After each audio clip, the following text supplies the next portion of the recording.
Dia kata apa? Real twin cam ataupun fake twin cam dia tu. Macam-macam lah hampa ni. Real twin cam lah apa lah. Dia asal ada 2 cam tu dia kira twin cam lah. Dia...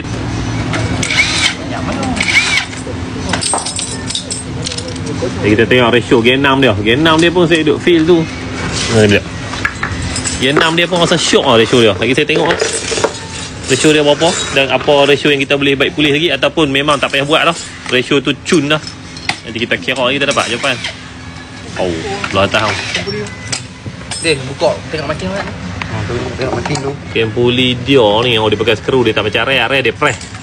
Area dia press cam dekat puli dekat cam. Yang ni dia pakai skru. Pakai mana key?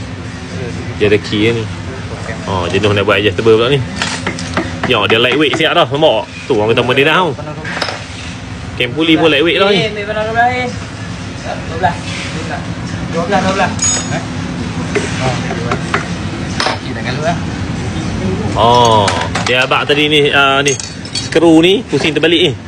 Buka dah. Terbalik. Terbalik. Seri kunci. Boleh ingat no? Skru dia tighten loose. Nak buka ikut jam. Nak kunci lawan jam. Dia terbalik skru ni. Kena tahu no, jangan duk bubuhkan duk tang putui. Lepas tu nak salah kamu ni dah. Dia dah tunjuk lah tu. Nak ketatkan, nak longgarkan, ada marking dekat situ. Betul tak apa? Dah tukar skru tak tulis. Hantar kecil ni pun halus ni sama siapa ni. Why? Macam nipis lagi ya. Why mana? Jangan nak buat hantar kecil pelat-pelat tau. Jenuh cari. Tapi tu dia mesti panjang. Why tak lepas tau. Dia nak kena buat sortir berapa pula ni. Ikut RS apa. Ni dia plug duk tengah.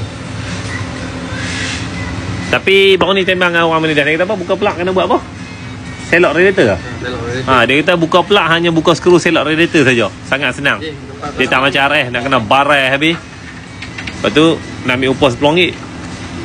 Tuan mutu kata apa ni Mahat tukar plug upah RM10. Luku kepala dia boleh tahu. Dia tak tahu buka cover set saja setengah jam lah. Ya twin cam. Duk kelih 2 biji cam tu. Nampak tu.